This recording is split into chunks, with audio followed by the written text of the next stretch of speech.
It is the Sports Fix here on Flow FM, and it was another big weekend, another long weekend of racing in Speedway across the country. Our resident expert was all over it once more, and he joins us. Lachie Phillips, how are you, mate? Good, yourself, mate? Good. Very big weekend. I think we're going to start at Eastern Creek, where they actually had 2 days of racing, didn't they? Back-to-back Saturday and Sunday, is that right?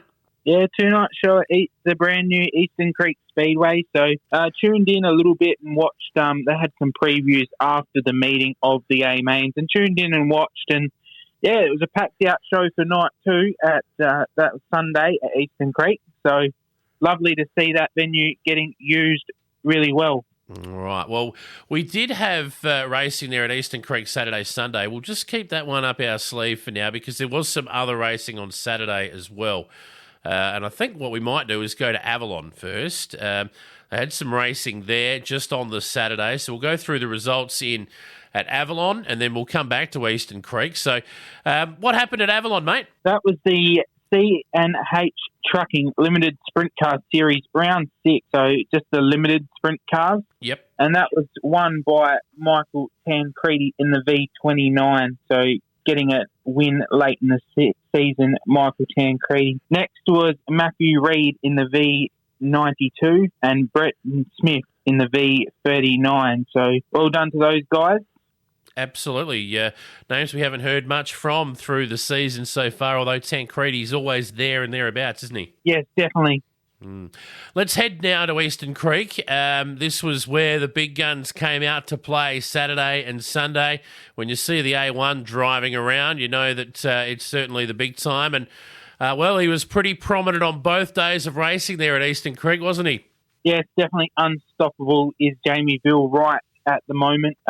He defends that title this weekend coming, so be interesting to see how he goes then. But in this night, he was unstoppable in time trials and heats and obviously the main. So no one could really catch him. So he won the A main from Daniel Pesca in the S27 out of Strath and Robbie Farr in the N7. Righto. So that was the Saturday racing there, the New South Wales Sprint Car title. So he's got the New South Wales one, the A1. What more does he want? I think he got the V1, not 100%. The V1. That's what he gets, yes. So I think he's got the Victorian title, state title. He's got the New South Wales title. That's his first New South Wales title, and the A1 as well. He might be 111 running around. Who knows? After next weekend, we'll get to that. But of course, he was also prominent, Jamie Veal, on the Sunday night 2. But he had some different place getters this time around. Yeah, the up and coming Marcus Dumsney was one of the drivers that stood out for me on the night. Definitely one that could get close to Jamie Veal this weekend. Also, Brock Hallett. So in the S13, he's had a good couple of interesting drives late in the season up in Queensland. Definitely just sneaking into the top 5 every night, Brock Hallett. Excellent. So to see an SA boy going well there. But all in all, great racing, and they actually had toilets this time at Eastern Creek, which would have been very nice for those in attendance. Definitely, because they packed it out once again at the brand new Eastern Creek Speedway. Definitely have to get my trackside eventually over there soon. Oh, geez, you're sounding much like another correspondent of ours that we used to have on this segment when you're saying things like that, Lachie. But we moved to... Let's go to Simpson. Sorry, mate. Racing there on the Sunday of the long weekend, is that right? Yeah, that's right. There was the C&H Trucking Limited Sprint Car Series once again. This one was round 7 and the grand final of this series. So definitely a long series with 7 rounds. Excellent. And, of course, getting the checkered flag here in the end. Matthew Reid. Now, this is a performer that we know a little bit about, but hasn't really... I don't think he's probably had a great season up until this point. Good way to finish it, though. Yeah, that's definitely right. Used to play footy for Collingwood. So definitely looking to get... He's a good driver. Like, he's won a couple of Victorian titles in the 410. So yeah, he's just struggling to find that groove each week. But Jet Bell was runner-up in the V88, a new and upcoming driver for that team. And Sam Wern in the V19 was third. That's a wrap of the racing that we had last weekend. I think that covers them all, but gee whiz, what a big weekend we've got coming up. I guess it's is it right to say, Lachie, the pseudo end of the season?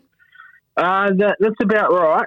So I'll just mention there too, Sam Wern was the series champ for that limited Series 2. So this weekend it really comes to a head at Archerfield. It's the 59th Australian Sprint Car Championship. It'll be Saturday and Sunday.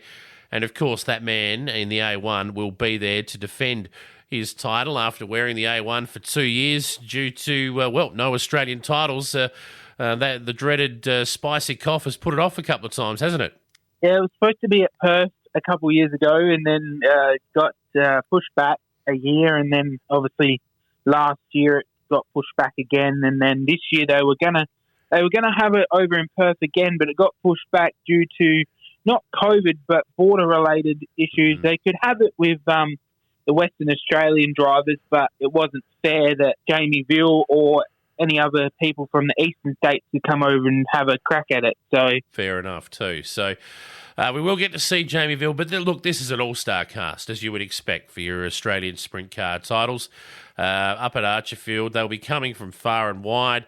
Normally we see in race meets a lot of Vs in Victorian races and a lot of S's in South Australian races. You're going to see S's and T's and Q's and N's. They're coming from all parts of the country to race here. Yeah, that's right, Jason. Just no W's in that. Yeah. So no Victorians, WA drivers coming over, which is a little bit sad, but that would be a long track from Perth to Brisbane. So, but there's some good drivers in the field in David Murcott in the S97, Daniel Pescott in the S27, and Adrian Redpath makes his way from Tassie up to Brisbane in the T35. One driver that stood out down in Tassie this season.